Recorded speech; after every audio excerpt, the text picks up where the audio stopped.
हबीब जे गुलामन जे शान में गुस्ताखी तो करे ही इन जी गंदी ज़बान आई होदे बुध ज़बान नबूवत छाती फरमाए।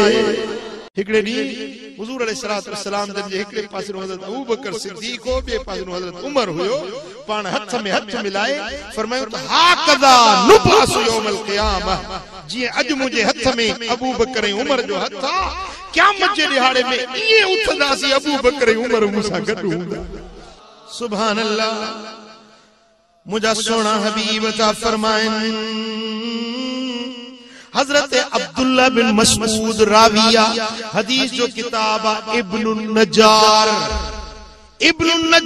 पंजे जुज़अल हदीस के अंदर रिवायत आने थो रावी हजरत सैयदना अब्दुल्ला बिन मसऊद मुझे आका फरमायो अबू बकर व उमर मिन्नी का ऐनय फी रअसी। अबू बकर ऐं उमर मुझे ला इए हिन जिए मुझे मथे में मुझू अखियूं हिन।